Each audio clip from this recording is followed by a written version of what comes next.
Hey, beautiful soul. You're listening to the Rising into Mindful Motherhood podcast, your weekly dose of fertility wisdom. I'm your host, Dr. Katie Wood. I'm a barefoot mama bear, pharmacist, and integrative fertility coach. This is your go-to podcast for all things to naturally nourish your fertility, embody womb healing, and reclaim your feminine power to accelerate your path to pregnancy. My expert guests and I will be having intentional conversations to discuss the many facets of a thriving, fertile foundation, natural wellness, and how we grow and transform as women on our journey to motherhood. So let's dive in, shall we?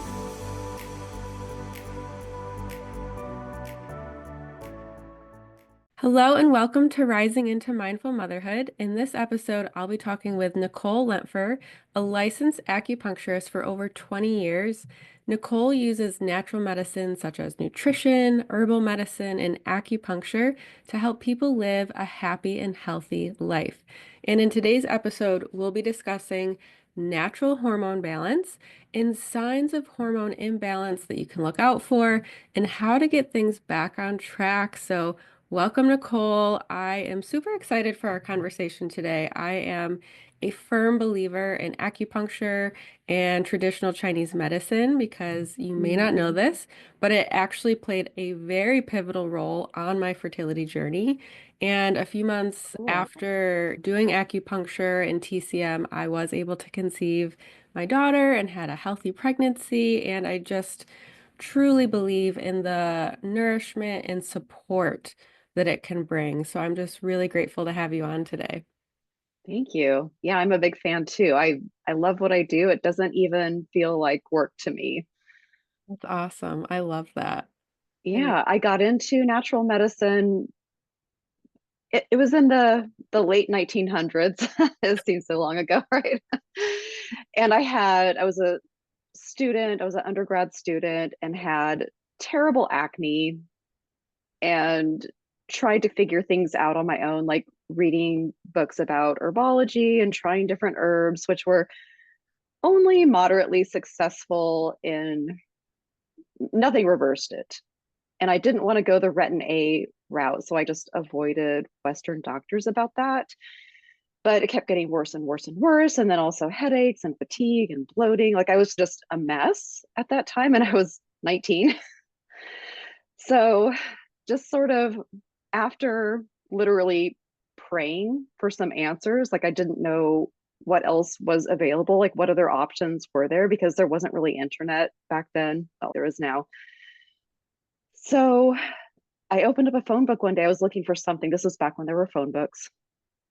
Just happened to fall open on a page for acupuncture. I thought, oh, what if they, it's a different form of medicine. What if they have some answers that regular doctors don't have? So I called one up, I went in, and they did have answers. I was really excited. It turned out it was my diet. I was vegetarian at the time, which I thought was healthy. sure. But it turned out I was a terrible vegetarian. I was not eating good vegetarian foods. I was just eating junk food. I was eating vegetarian junk food. So like fruity, sweet yogurts and mac and cheese and granola, which are all fine, but I really wasn't eating like a ton of vegetables, which really a vegetarian should be eating mostly vegetables. So the acupuncturist gave me a book on how I could clean up my diet. I followed it to a T, and within a month, my skin was completely clear. Wow. And I also noticed my bloating went away. My headaches went away. I had energy. Like it completely changed my perception of what health was. So after I graduated from the University of Texas, then I immediately went into learning traditional Chinese medicine because I just had to know how she was able to figure this out, how she was able to troubleshoot this so easily for me. Mm-hmm. That's amazing. And in just a month, just from Just a changing month. your diet. I do respond quickly to things that I'm also everybody's a little bit different. I'm one of those, this is what I need to do. Okay, I'm going to do it now. Not everybody is that So some people are slower to make changes, baby Sure. steps, and that sort of thing. I'm kind of like I'll jump all in. Yeah, I am too. I am very much that way. So yeah, just tell me what to do. I'll do it. And it sounds like you took the action and you saw very, very quick results. Amazing. Yeah, yeah, it was amazing. So I've been doing it ever since. Great. So I feel like what you described when you were 19 are a lot of symptoms of hormonal imbalance. And that's what I would really like to dive into is this is a fertility podcast. So thinking of a woman in her reproductive years, what are some signs that your body is really communicating to you that, hey, something is out of balance here? What are some common signs that you see? They are the common symptoms, and I say common, not normal. Mhm. Because I think what we're told is that it's normal to have acne when you're a teenager. It's normal to have cramps. It's normal to have menstrual migraines. It's normal to have PMS. It's actually not normal. What should happen is you bleed every month and then you stop. So anything that's outside of that range, it's not that there's, I don't want to feel like I'm talking down to people, but it's a sign from your body, which is the symptom. It's a sign that something is out of balance. So I think the beauty of traditional Chinese medicine is that they have answers for these things. It's not that you have a dis-ease, but you have, let's say, certain things. Let's like, for example, someone has headaches and PMS and maybe irregular cycles. So in traditional Chinese medicine, this would fit into a syndrome of qi stagnation. So then we use the tools and techniques that are part of this full system of medicine to improve the qi circulation. So it might be using angelica root or different herbs that help nourish the blood and help move the blood. It might be doing certain acupuncture points that balance the spleen, which is so, of course, there's the spleen, like that we all know about. But in Chinese medicine, all of the organs that we use, there's the organ itself, but then it's all of the areas that that organ is connected to that play a part in the full system of the body. So the spleen, for example, is connected to your stomach. So it is connected with digestion, but it's also where your body will take that food energy from what when you eat and transform it into chi and into blood. And it actually there's some crossover with Western medicine too. The spleen is, let's say, a source of white blood cells, or we do make blood cells based on what we're eating. So if someone's not eating anything with iron, then they're not going to have great red blood cell counts, for example. But the spleen in Chinese medicine is also it's the organ that produces blood. So if you have signs of anemia, if you have signs of qi deficiency like fatigue or amenorrhea where you're not having a period, then it could be an imbalance in the spleen, which could be from worry. So Mm. emotions can impact the organs. It could be something that's maybe passed down congenitally from your mother or your grandmother, et cetera, like certain dietary habits or genetic patterns or tendencies. Excessive bleeding could also be a sign of a spleen imbalance. So in Chinese medicine, they say one of the functions of the spleen is to hold the blood in the vessels.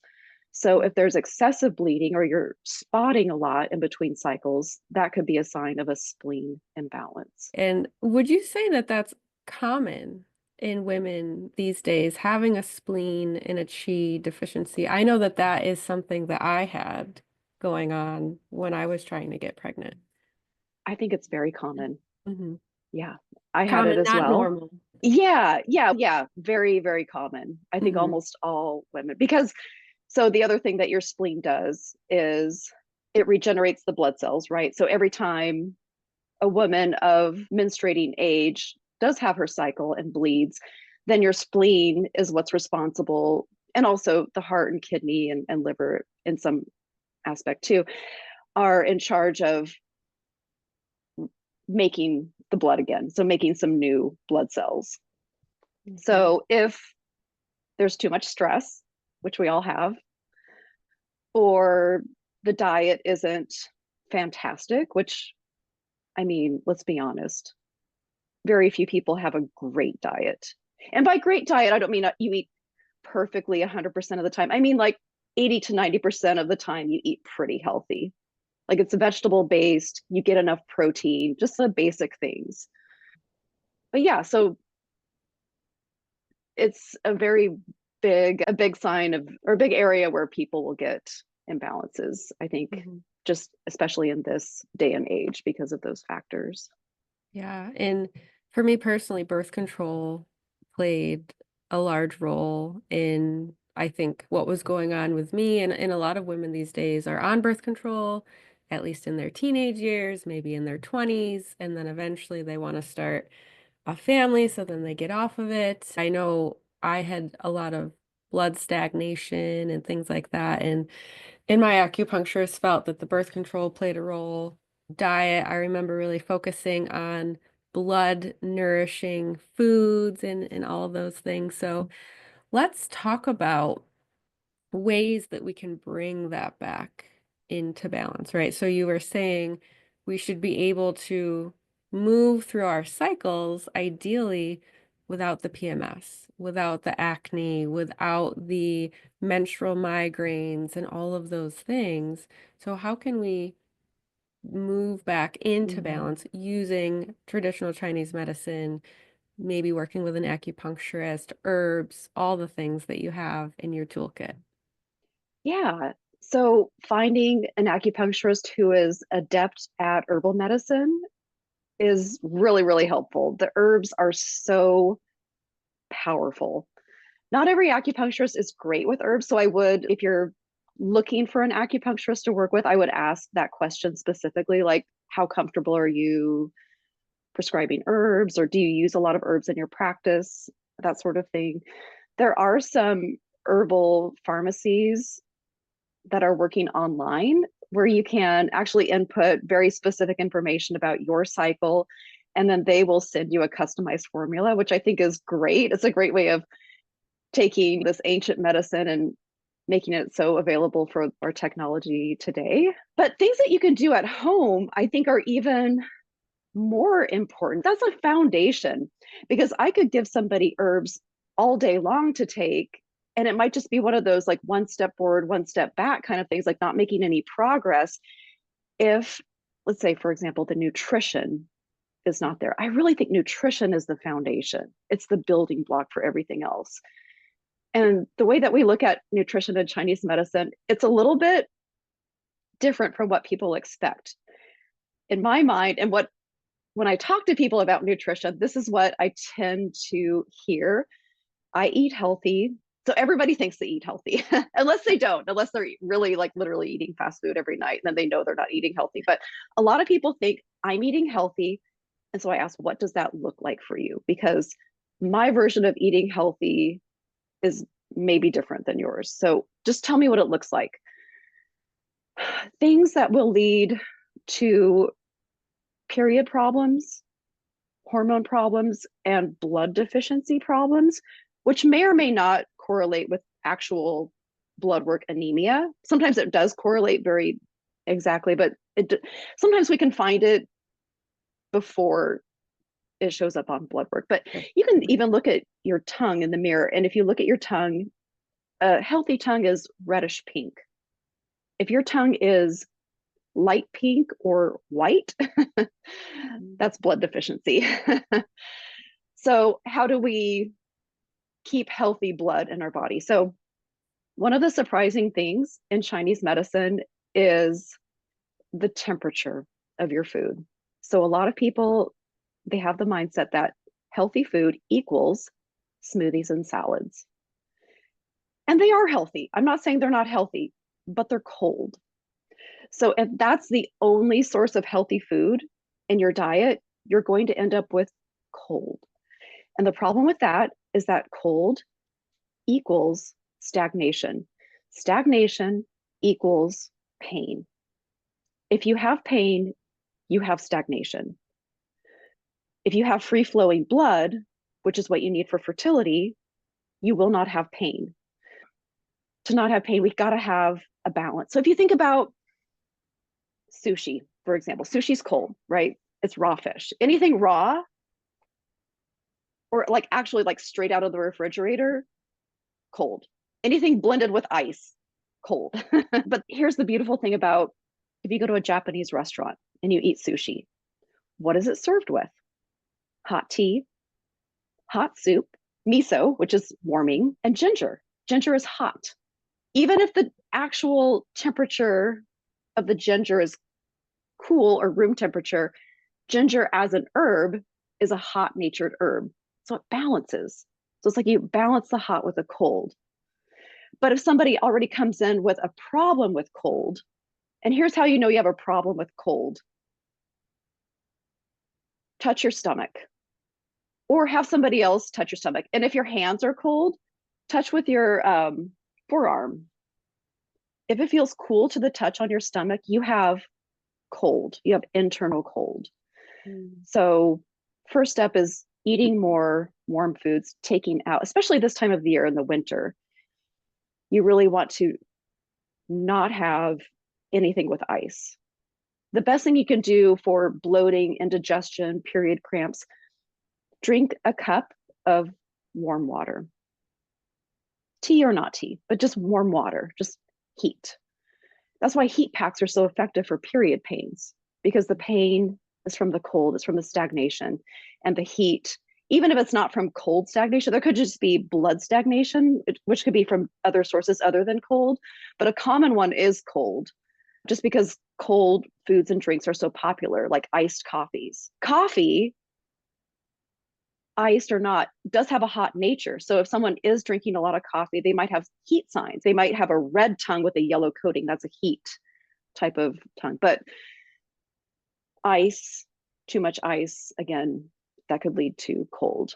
Or even I live in Texas, this is a hot climate, but I see people with cold problems all the time because the air conditioning. So we're constantly, especially when it's 110 degrees out, we're inside with the air blowing on us and fans, and then you end up with cold problems. Yeah, so helpful. And I love that example that you gave. If you were to eat it at a Japanese restaurant, there is that balance, right? Of the hot and then the warming ginger. And would wasabi be considered Hot. warming as well? Because it has Yeah, like spice. Okay. Because when I exactly. don't have sushi very often, but when I do, I'm definitely using the wasabi. So Yeah. Yeah, exactly. amazing. Amazing. Yeah. I think that that can be a struggle for women. And I know just from my personal experience with TCM and my relatively limited knowledge, keeping the womb warm Yeah. is our goal. And I know some of the things that I did was wearing socks, especially in the winter, and Hmm. wearing like a camisole underneath my Your neck. shirt as well. Yeah. Oh, your Yeah. neck. The Yeah, cuff on your actually neck. keep a scarf in your purse or a little Oh, sweater, okay. even in the summer. So when you go inside the grocery store and it's freezing cold, you got to keep the back of your neck warm. Okay. That's I've not never even heard so that much for one. hormone stuff, but for avoiding colds, avoiding allergies. You got to keep the back of your neck warm. Never go to sleep with wet hair. Okay. Always dry your hair before you go to sleep. Mm-hmm. Mm-hmm. Love it. Do you ever have your clients use Moxie at home? Curious about that. Yes, I'm so glad you asked about that. We use it all the time. If you walk into an acupuncture clinic and you don't smell moxa in the air, go somewhere else. You got to use moxa. Yeah, especially if you have cold hands and feet. If I feel an acupuncture point and it's cold to the touch, I'm putting moxa on it. Cold belly, you're getting moxa on your belly. Mm-hmm. And you can order it online. You can order it on Amazon. The version that I like that's easiest to use at home It's called a Moxa box. So it's like a little metal box and it has a little velvet cover for it. And it'll usually come, and you want it to come with these little, they look like tiny little cigars. And what Moxa actually is it's mugwort and it's dried and pressed into a little cigar type shape. And so then you put the Moxa into the box, light it on fire, close the box, put it in the wrapper. And I would even wrap a towel around that because it is going to get pretty warm. And then just set that on your tummy. If it Mm. gets too hot, move it to a different section of your tummy. That's great for cramps. It's great for bloating. It's great for insomnia, actually, especially if you have a cold tummy and you have trouble sleeping.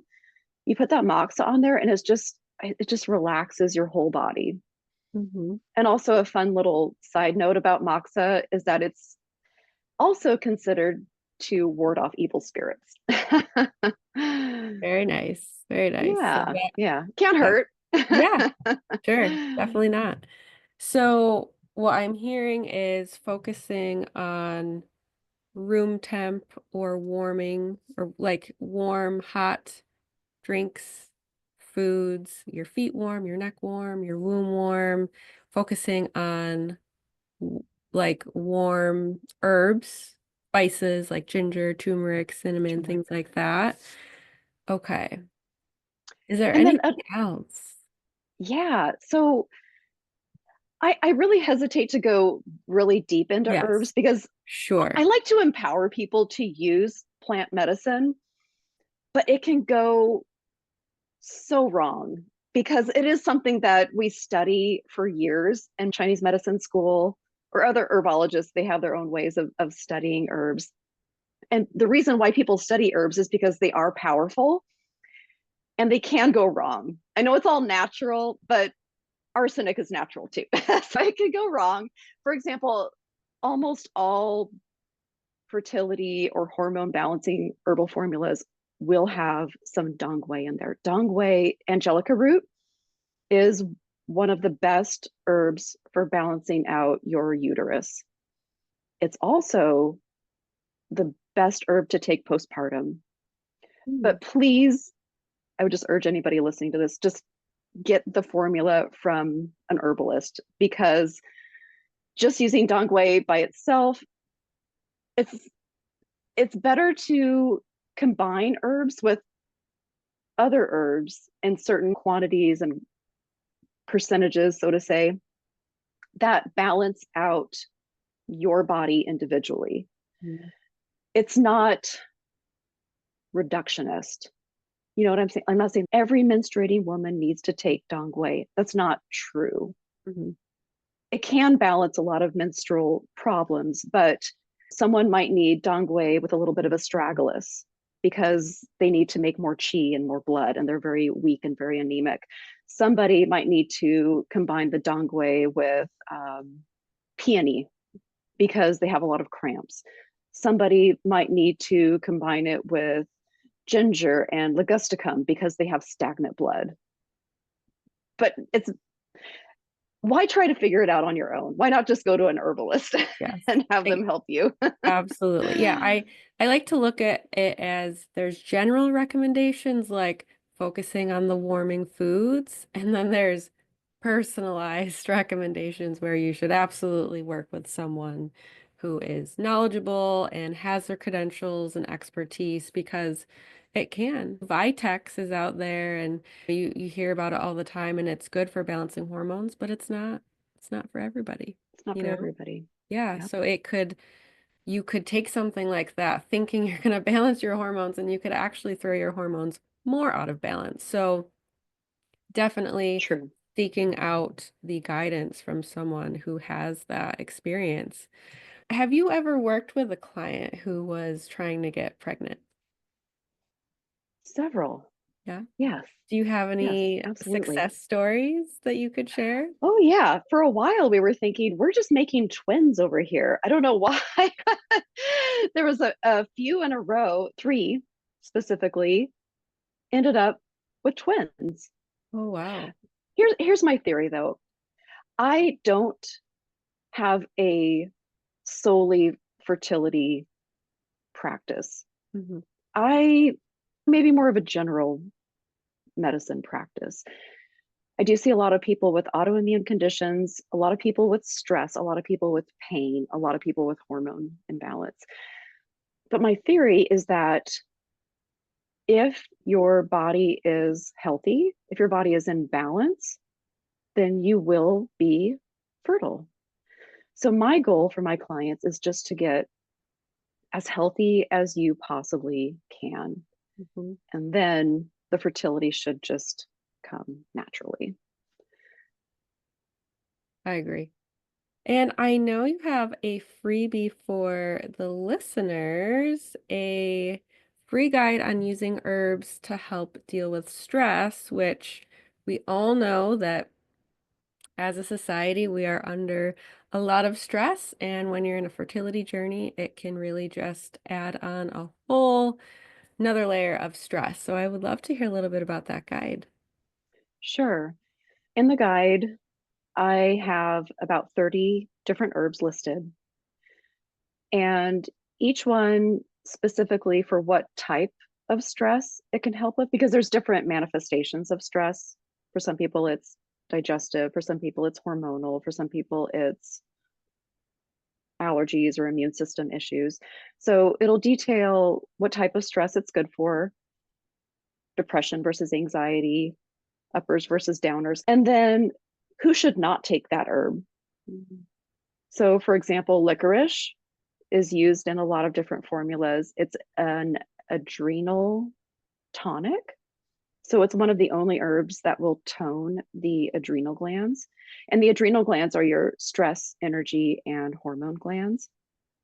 So, it's a really important herb, but it's definitely not for everybody. It is not for people who are already pregnant. It is not for people who have water retention, and it's not for people who have hypertension, high blood pressure. But for somebody who's fatigued, not retaining water, especially if there's any digestive issues, I would use a little bit of licorice. Beautiful. So the link for that will be in the show notes. And I'm curious, do you see clients virtually or is it all in person? I see people mostly in person. Mhm. I can do herbal consultations. It's online. It's not Zoom, but it's yeah, Mhm. virtually, so you can see the other person. So we do check the tongue a lot to see if Okay. someone has heat or cold or stagnant blood, so we can make the best herbal match. Awesome. So let the listeners know where they can find you, learn more, and connect with you.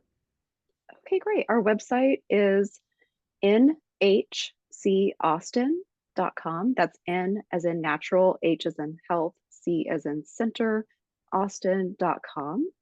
And that will have a link for all of our resources and blog articles, articles about nutrition, a little cookbook that you can also download for free with healthy recipes for you and your whole family, for kids eating healthy, for going gluten free, all those things. Beautiful. So all those links will be in the show notes and go check out Nicole. And thank you so much for this conversation, Nicole. I always love hearing about and just talking more about acupuncture and traditional Chinese medicine. Thank you so much for having me. This went by so fast. Thank you so much for tuning in to the Rising into Mindful Motherhood podcast. If this episode resonated with you or gave you an aha moment, stop what you're doing right now and write a review. This simple act of kindness helps me get this podcast out to connect with as many women as I possibly can. I also have a special offer. If you send me a screenshot of your review, I will take $250 off one of my premium coaching containers. Let me know what resonated with you the most and why. So connect with me in my free Facebook community or tag me on Instagram. You'll find both listed below. Thanks again from the bottom of my heart for tuning in to this episode, and I'll see you next time.